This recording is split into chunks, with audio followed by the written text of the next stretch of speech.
나 자신과 화해하기, 라는 이 말씀으로 은혜를 나누기를 원합니다.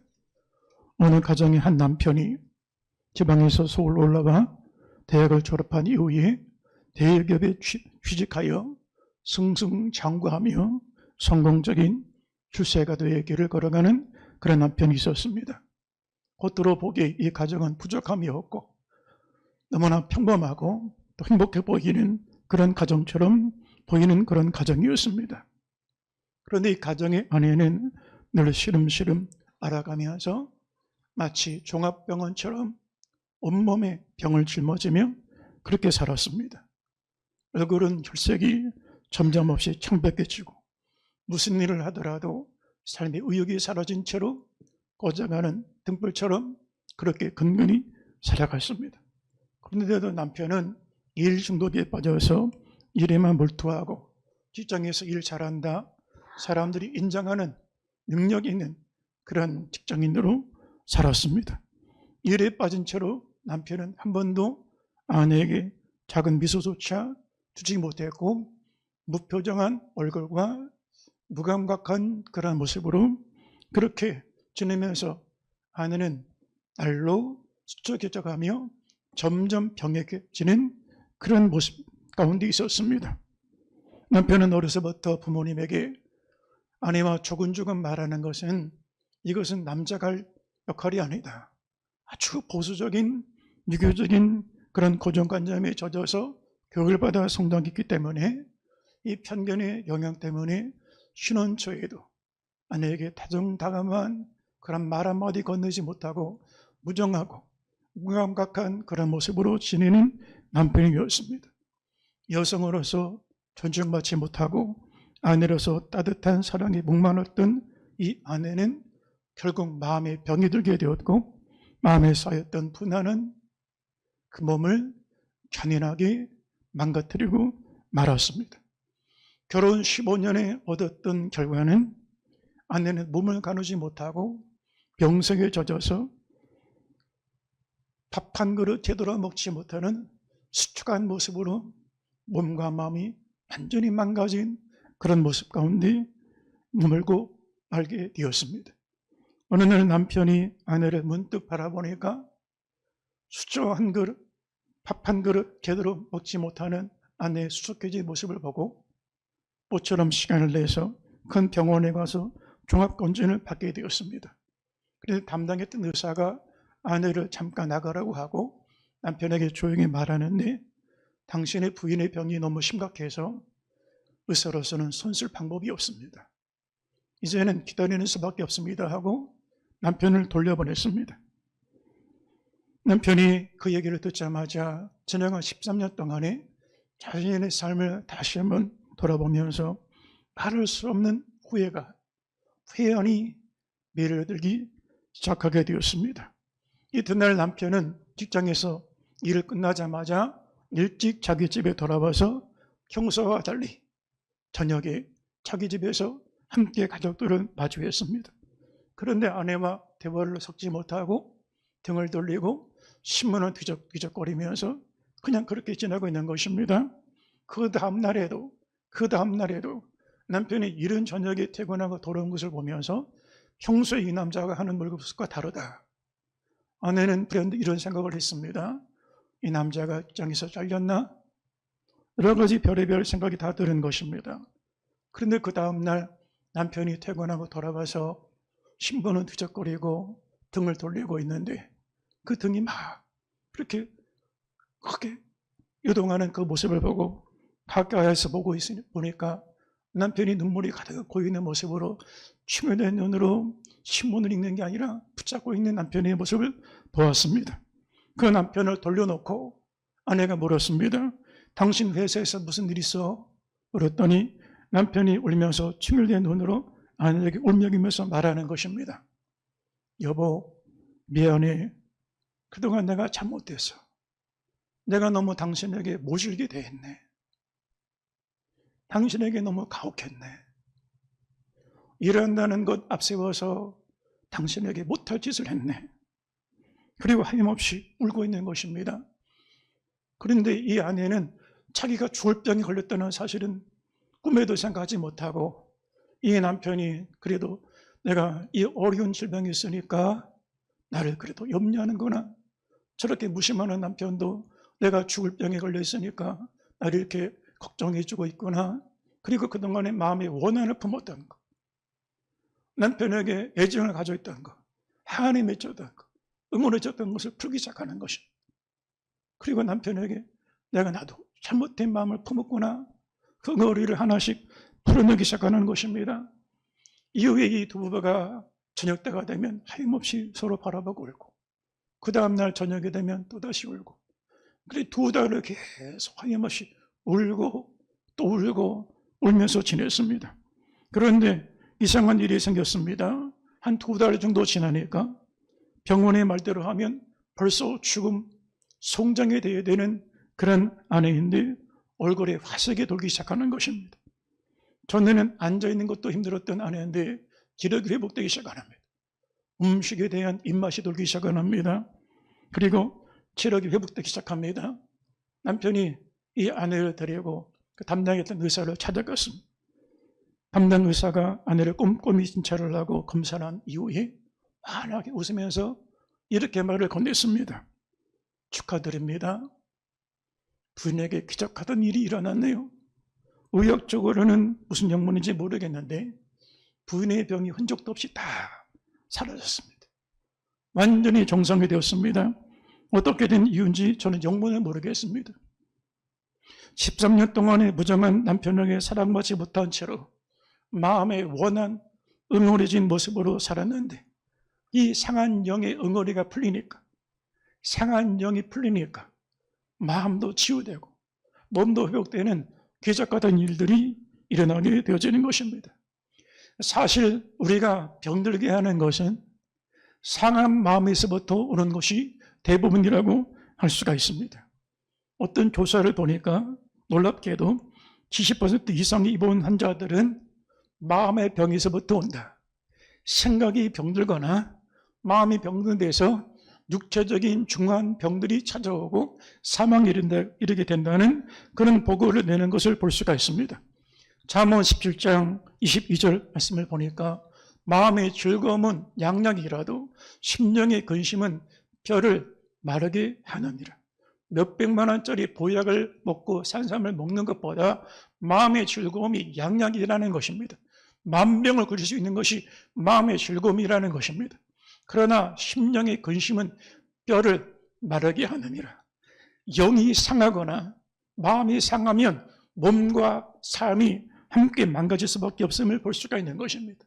이상합니다. 몸이 아프면 당장에 병원 가서 비싼 돈을 지불하고 고치려고 합니다. 그런데 영이 상했는데 상한 영은 그냥 방치하고 살아갑니다. 마음은 병들었는데 마음에 응어리진 채로 원한과 분한을 품고 맺힌 채로 묶인 채로 살아가는 경우들이 얼마나 많습니까? 여러분, 많은 사람들이 맺힌 모습을 가지고 살아갑니다. 소위 한이라는 말을 많이 할 때가 있습니다. 한국 사람들은 한에 맺혔다. 또 마음의 화병이라는 말을 쓸 때도 있습니다. 마음의 분노의 감정, 묵혀있는 응어려진 심령 상태로 살아가는 것을 말하는 것입니다. 그런데 맺혔다는 말 속에는 끈이 이렇게 묶여있다는 그런 의미인데 마음이 무언가 결백됐다는 것입니다. 상처에 매였거나 증오에 매였거나 분노에 매였거나, 그런데 맺혔다는 것은 다시 풀 수 있다는 그 해답이 있다는 사실들을 역설적으로 반증하는 것이라고도 할 수가 있는 것입니다. 마음에 맺혔던 것을 풀면, 마음의 병을 치료하면 육신의 병도 관계의 병도 치유되는 역사가 나타날 수가 있다는 것입니다. 사람이 강어 같지만 참 약한 존재입니다. 말 한마디에 사기도 하고 말 한마디 때문에 죽기도 합니다. 극심한 스트레스가 한두 달 지속되면 급속적으로 암이 찾아오는 경우도 있습니다. 제가 알고 있는 한 분은 40대 남성인데 외환 딜러였습니다. 외환 딜러. 그런데 아내와 이혼했습니다. 아이들 양육권 문제 때문에, 재산권 문제 때문에 서로 심히 다투었습니다. 그런데 갈라섰습니다. 딸아이가 남편하고 있다가 엄마한테 갔다가 이렇게 삽니다. 살아도 사는 게 아닙니다. 직장에서는 이 회원 딜러로 수많은 돈이 그 사람의 결정, 손가락 하나에 따라서 왔다 갔다 합니다. 스트레스가 너무 심합니다. 과로와 경무에 시달리는 가운데 있다가 갑자기 급속적인 위험이 찾아왔습니다. 그래서 위를 절제하고 이제는 병색에 젖어서 40대 중반에 가정도 깨지고 직장은 정리하고 그렇게 살아가는 경우를 본 적이 있습니다. 여러분, 우리가 극심한 스트레스에 과도하게 노출되거나 마음이 상한 채로 오랫동안에 지속이 되면 결국 현대인들이 두려워하는 그런 중한 병에 몸과 마음이 무너져 내리는 경우들을 볼 수가 있는 것입니다. 오늘 시편 32편 말씀을 보면 시편 기자는 마음의 상함을 가지고 하나님 앞에 갈망하고 갈파한 모습으로 기도하는 것을 볼 수가 있습니다. 본문 말씀을 보면 평안할 때 기도드린 것이 아닙니다. 마음에 깊은 상처가 있습니다. 영이 상해 있습니다. 마음에 곤고함이 있고 낙심함이 있고 불안함이 있습니다. 두려움 가운데 있습니다.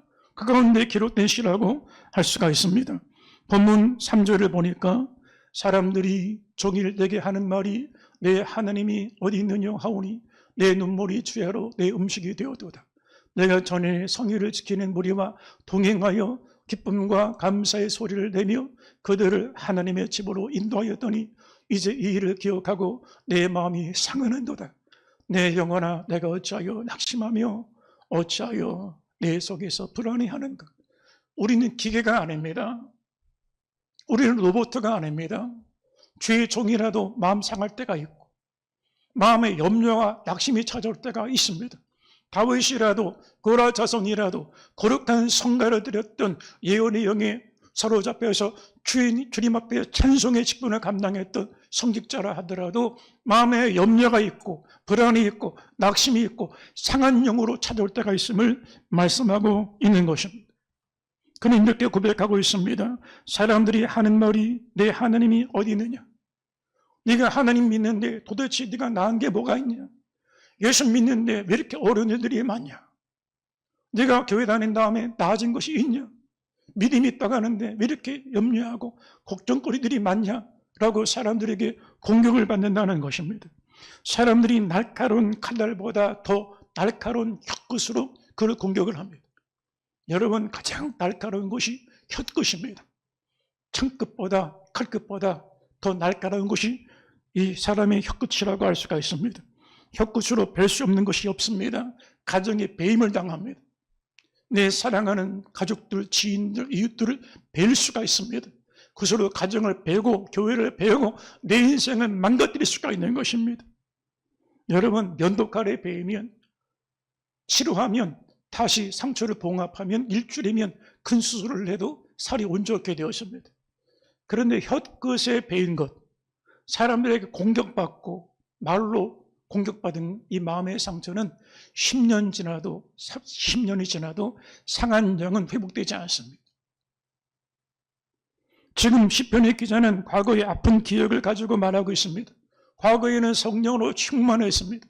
하나님의 성전에 올라가 예배드리는 가운데 임재가 있고 하늘이 열리고 영안이 열리고 음성이 들리고 하나님의 거룩한 권능 안에 나가는 예배의 영광이 있었습니다.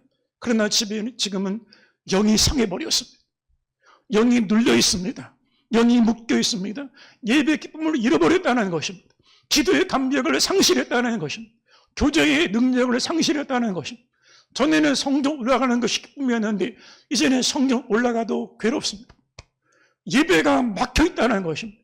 영이 지금 눌려있고 상해 있는 상태를 말하는 것이라고 할 수가 있는 것입니다. 그리고 이렇게 말합니다. 내 영혼아 내가 어찌하여 낙심하며 어찌하여 내 속에서 불안해하는가? 이 사람이 기도를 안 하는 사람입니까? 그렇지 않습니다. 기도하는 사람입니다. 이 사람이 예배를 모르는 사람입니까? 그렇지 않습니다. 예배를 드렸던 사람입니다. 이 사람이 하나님 모르는 사람입니까? 전에 하나님 만난 경험이 있는 사람입니다. 성령의 은혜와 은사를 경험했던 사람입니다.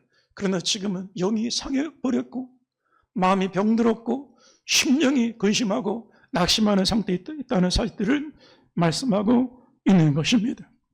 그런데 중요한 것이 있습니다.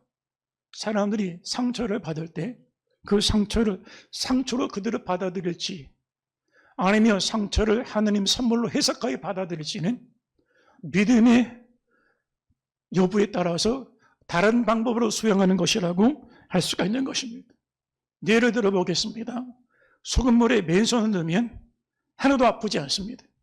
그런데 소금물에 자기 배인 손을 넣으면 굉장히 따끔따끔하고 통증이 느껴지게 되었습니다. 맨살을 넣을 때는 아프지 않은데 배인 손을 넣으면 아픕니다. 똑같은 상처가 내게 왔습니다. 공격을 당합니다. 비방을 당합니다. 억울함을 당합니다.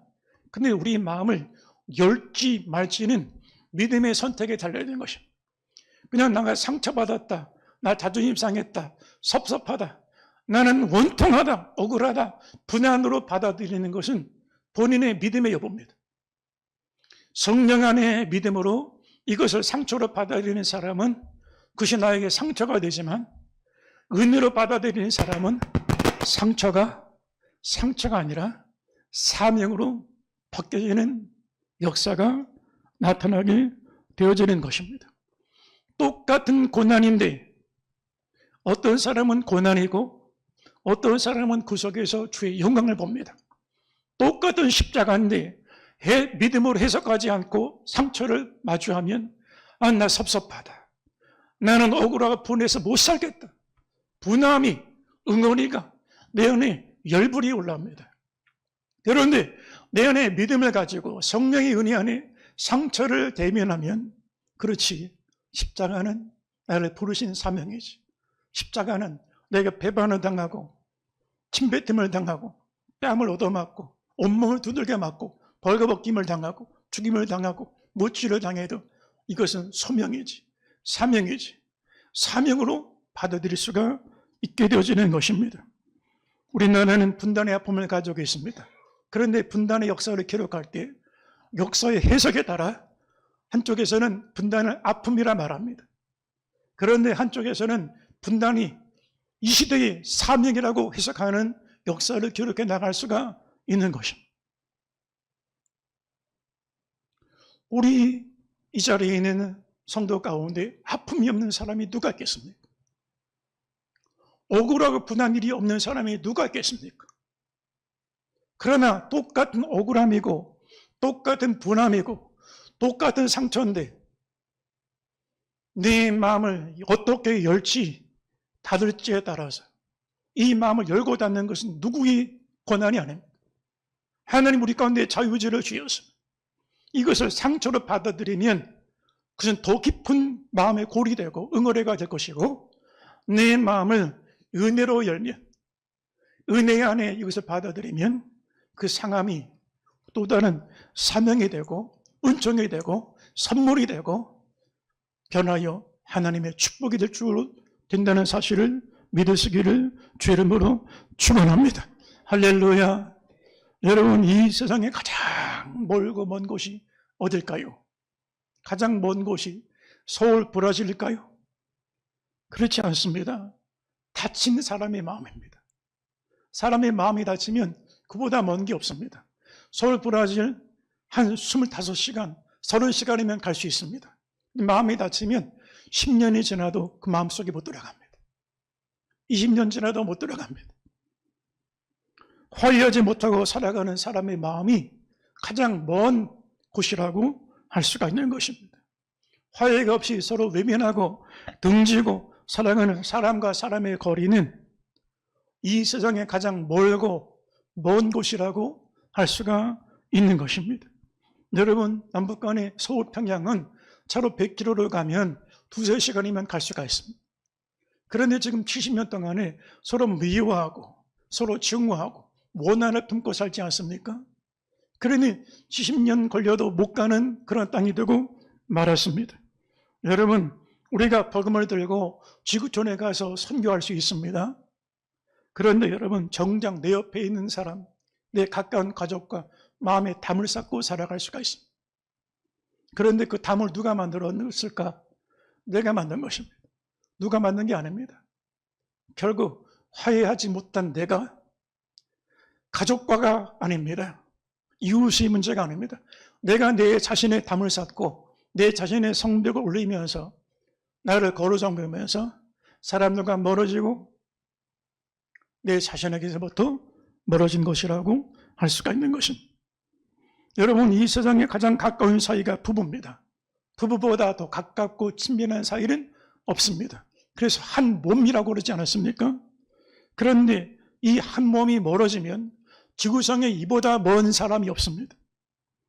불화하면서 살아가게 되면 가장 가까운 사람이 가장 먼 사람이 되고, 십자가 피로 허물어진 형제가 남남처럼 그렇게 대면대면하며 살아가는 그런 막힌 사람이 되게 되어지는 것입니다.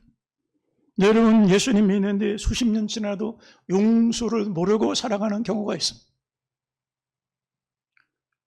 만약에 우리가 하나님 앞에 용서받지 않아도 된다면 용서하지 않아도 됩니다. 국률함이 없는 자에게는 국률함이 없는 심판이 있으리라. 여러분이 우리가 맺힌 것을 풀지 않으면 하나님도 우리를 향한 심판으로부터 풀지 않을 것이라고 말씀해 주셨습니다. 만일 하나님 앞에 용서받지 않아도 되는 그런 떳떳함과 의로움이 있다면 용서하지 않고 살아도 됩니다. 그러나 우리는 하나님 용서가 필요한 사람들입니다. 긍휼하심이 필요한 사람들입니다.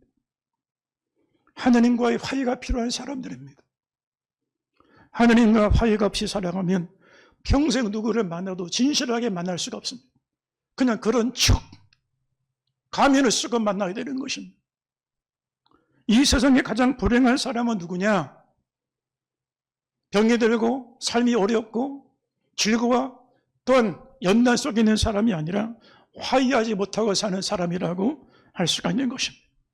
가장 불행한 사람은 용서를 모르고 사는 사람입니다. 원한에 미쳐 살아가는 것입니다.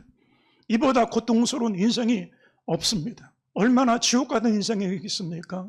눈을 떠도 원한이 올라오고 눈을 감아도 잠을 들어도 꿈을 꿔도 원한 속에 살아가니 그 사는 것 자체가 지옥 같은 인생을 사는 것이라고 할 수가 있는 것입니다. 화해하지 못한 사람은 가장 가까운 사람, 나 자신을 가장 멀리 두고 사는 사람입니다.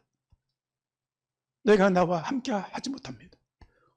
내가 나를 소중히 여기지 못합니다. 나를 망가뜨리는 게 납니다. 이게 나 인생을 무너뜨리는 비극이라고 할 수가 있는 것입니다. 여러분, 내 자신과 갈등하고 자신을 만족하지 못하고 자신을 사랑하지 못하고 살아갑니다. 이게 뭐냐? 용서하지 못하고 사는 사람이 비극이라고 할 수가 있는 것입니다. 가장 먼 사람이 북한의 김정은이 아닙니다. 나 자신입니다. 화해하지 않고 살기 때문이라고 할 수가 있는 것입니다.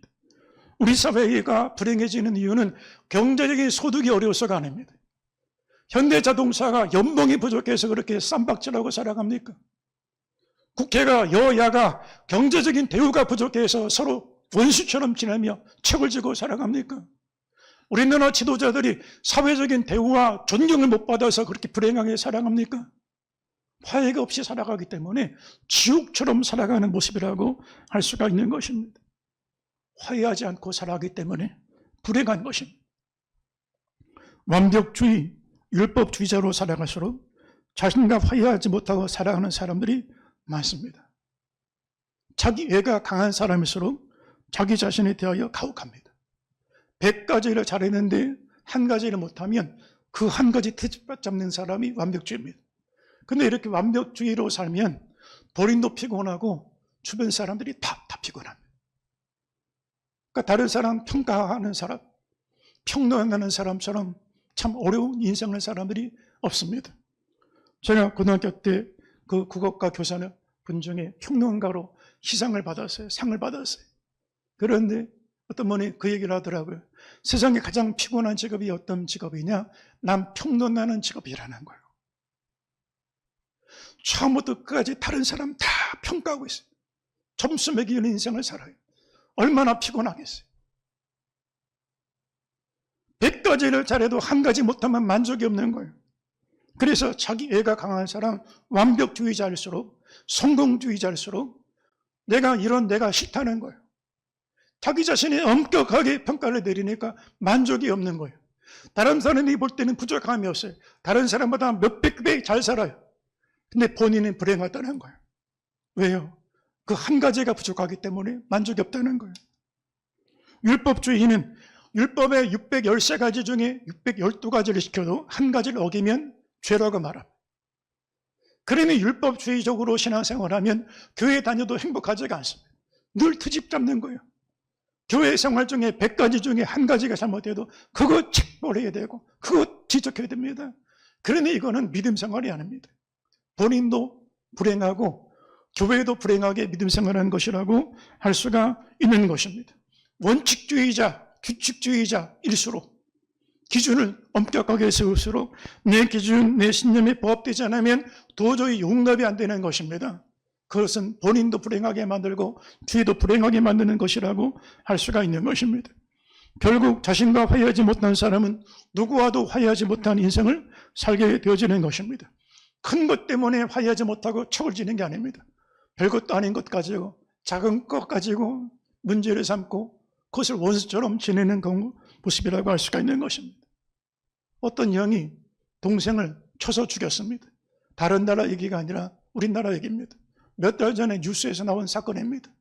형이 동생을 쳐서 죽였는데 이유가 뭐냐? 어머니가 동생을 불렀습니다.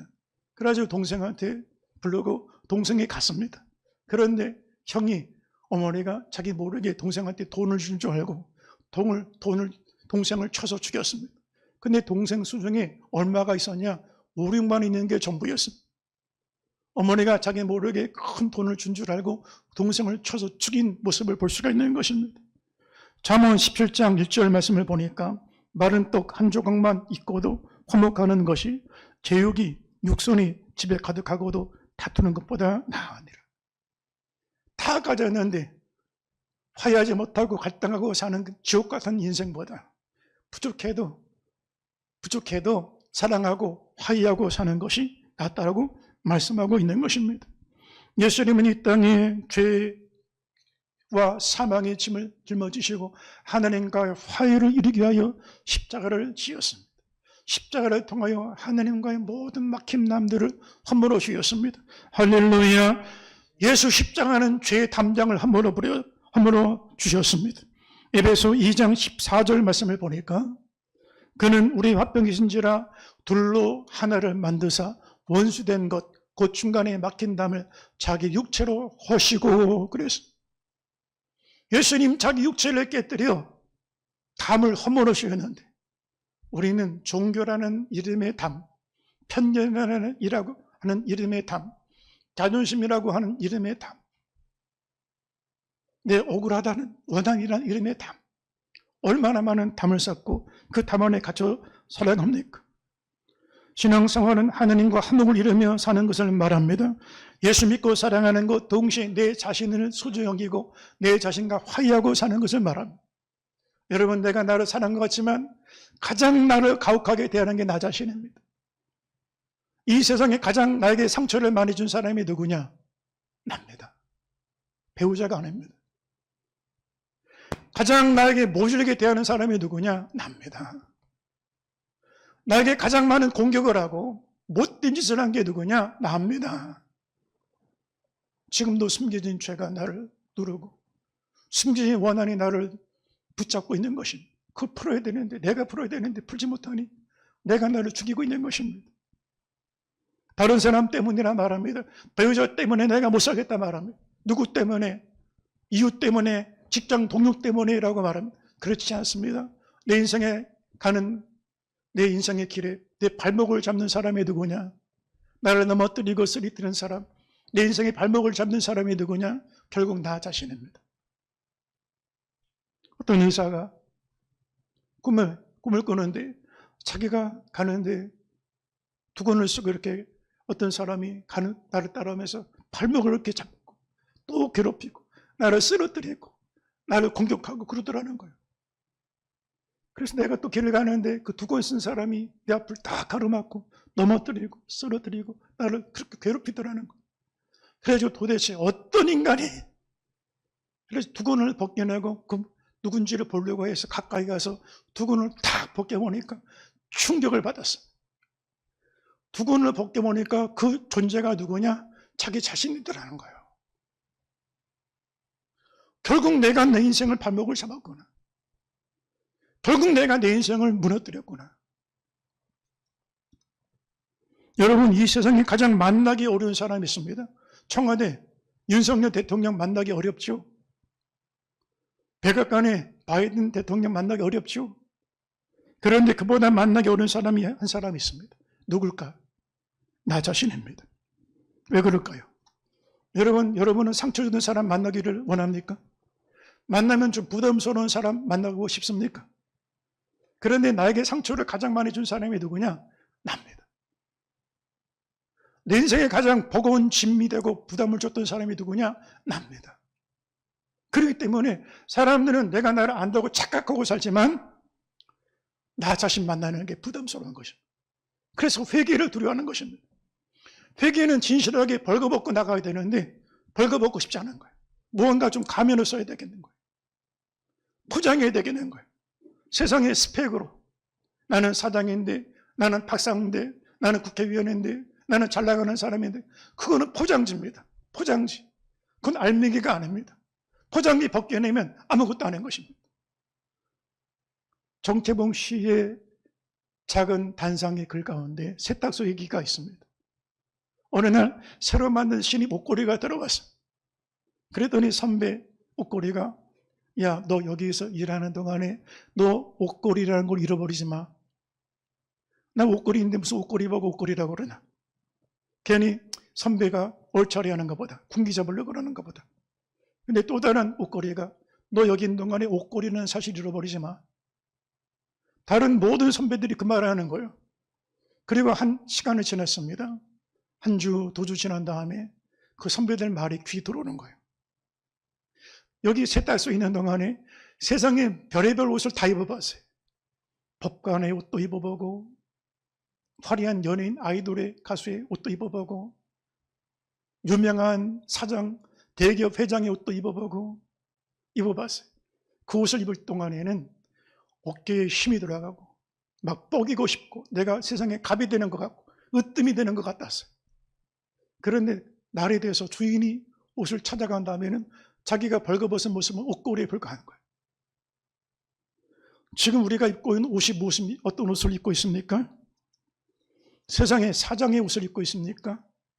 박사의 옷을 입고 있습니까? 유명인의 옷을 입고 있습니까? 인플루언서의 옷을 입고 있습니까? 그러나 때가 돼서 주께서 이거 옷을 걷어가시면 우리는 벌거벗은 띠끌이고 먼지고 죄인에 불과하다는 사실을 잊어서는 안 되는 것입니다. 이 사실을 모르기 때문에 내가 무엇이나 된 척 알고, 된 줄 알고, 이룬 줄 알고, 다 선 줄 알고 살기 때문에 내 자신을 진실하게 만나지 못하고, 내 자신과 진실하게 만나지 못하니 결국 가짜 나 자신으로 살아가는 모습이라고 할 수가 있는 것입니다. 충영교회 김영근 장로님, 이분은 26년 동안의 장로 생활을 살았습니다. 여러분, 큰 교회에서 장로 되기 어렵습니다. 투표에서 3분의 2가 나와야 되는데 성도들이 잘 모릅니다. 교회에서 한두 가지 일이 아니라 열 몇 가지 일을 해도 잘 모릅니다. 그런데 어렵게 최연소 나이로 장로가 됐습니다. 그런데 85년도에 미국으로 이민을 갔는데, 처음에 이민을 갔는데 영어의 동서남북 글자도 모를 만큼 그냥 영어에 그냥 전혀 모르는 그런 모습으로 이민을 갔습니다. 그런데 가는 곳마다 찬송을 부르는데, 나는 갈 길 모르니 주여 인도하소서, 이 찬송을 막 눈물을 흘리면서 때마다 시마다 찬송 드리고 기도하고 그렇게 길을 가는 거예요. 그러다가 한 옷감 가게에 들어갔다가 이 만남이 우연히 인연이 돼서 옷감을 건네는 그런 일을 맡다가 이것이 커지기 시작을 해서 옷감을 만드는, 옷을 만드는 의류 제조업 기업을 차리게 되었습니다. 그런데 그때 하나님 앞에 기도하기를 이 LA 다운타운에서 제일 큰 빌딩을 내가 사서 세계 선교센터를 세우겠습니다. 그런데 하나님께서 복을 주셔서 실제로 LA 다운타운에 제일 큰 빌딩 하나를 사게 하셨어요. 그리고 의류 제조 공장이 직공만 5,000명, 매달 월급만 줘도 수천만 월급이 나가야 됩니다. 그런데 사업이 잘 되니까 하나님 앞에 엄청난 축복을 받았어요. 그런데 어느 날 성령 체험한 다음에 기도하면서 하나님, 내 주식의 50%를 하나님께 바치겠습니다. 그런데 어느 날 우연히 책을 읽다가 스탠리 탐이라고 하는 사람의 책을 읽게 되는데, 이분은 자기 기업의 주식의 51%를 하나님께 드렸다는 그 이야기를 듣고 자기도 결심해서 자기 기업의 주식의 경영권을 하나님께 넘겨버렸습니다. 그 다음에 자기는 사장이 아니라 관리인으로 그 경영을 하기 시작하는 거예요. 그런데 그 전에 주식을 자신이 가지고 경영할 때는 월급날만 되면 불안합니다. 9,000명 월급을 줘야 되니까 돈이 들어와야 이게 해결이 되잖아요. 그런데 경영권을 맡긴다면 그런 걱정이 사라지는 거예요. 하나님의 기업이니까 하나님이 알아서 하시겠죠. 그런데 너무 사업이 잘 되니까 이제 무슨 사람이 교만해지기 시작하는 거예요. 그때부터 술집 같이 다니고 룸사롱 다니고 장로가 같이 거기서 별의별 짓 다 하고 방탕하고. 그런데 자기만 방탕한 게 아니라 가족들도 마찬가지더라는 거예요. 자기 아내, 자식들도 똑같이 방탕하기 시작하더라는 거예요. 그런데 하나님이 어느 날 간섭하기 시작하는데 그 잘 나갔던 사업이 징계로 인하여 사업이 탁 막히기 시작하고 부도가 나고, 그제서 정신 차리고 하나님 앞에 기도하기를 이렇게 고백을 했다는 거예요. 하나님, 그동안에 내가 가짜 장로로 살았어. 나는 가짜로 살았어. 믿음은 하나님 앞에 벌거벗은 모습으로 나가는 것입니다. 예배는 하나님 앞에 적신으로 서는 것입니다. 여러분, 수술대 올라갈 때 옷 입고 올라가는 사람 봤습니까?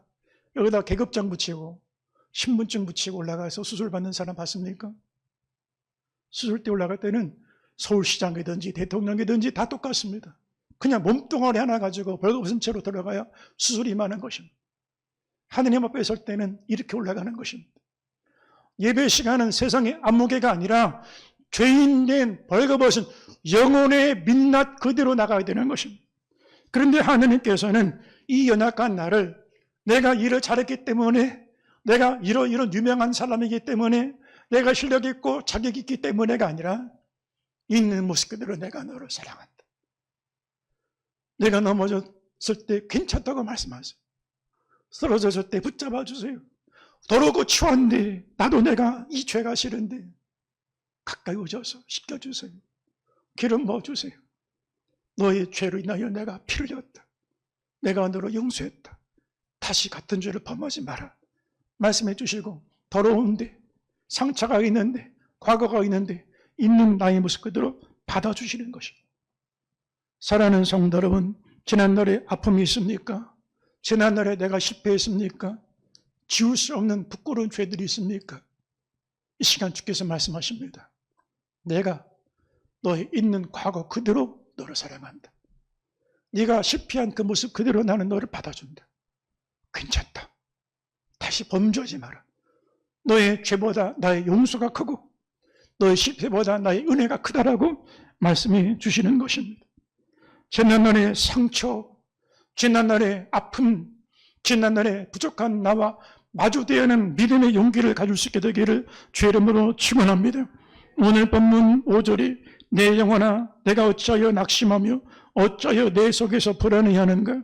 너는 하나님께 소망을 두라. 그가 나타나 도우심으로 말미암아 내가 여전히 찬송하리로다. 문제에 매이지 말고 상처에 눌리지 말고 부족하고 더럽고 취했던 부끄러운 죄 가운데 범죄한 나 자신에 매이지 말고 그보다 크신 용서, 이미 베푸신 사랑, 하나님의 품 안에 나가 주를 바라고 의지할 때 내 안의 낙심은 사라지고 염려, 두려움은 소멸되고 주님의 빛 가운데 임하여 우리 영이 소성되고 상한 영이 고침받고 마음이 치유되고 몸과 마음이 회복되는 은혜가 있게 되기를 주의 이름으로 축원합니다. 우리 함께 동성으로 기도하겠습니다. 주님, 아직도 감추고 있는 내 마음속에는 영이 상해 있습니다.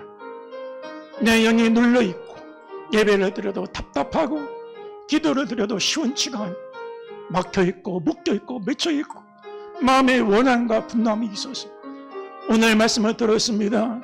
내가 원한을 가졌을 때, 내 분함이 있었을 때 사실은 그 원함이 뿌리가 나로부터 온 것임을 다시 한번 기억하고 이 시간 연약하고 더럽고 추하고 실패하고 쓰러진 나의 모습 그대로 주님 앞에 나가 십자가 붙잡고 흘리신 피, 상하신 손, 찢기신 몸 예수님의 이름으로 소송받아 이제는 주님이 나를 영접하신 같이 내가 나와 화해하고 내 자신을 소중히 여기고 나를 축복하며 이제는 화목해 하는 믿음의 직분으로 하나님의 거룩한 길을 걸어가는 주님의 성도들 되게 도와 주시옵소서. 예수님 이름으로 기도합니다.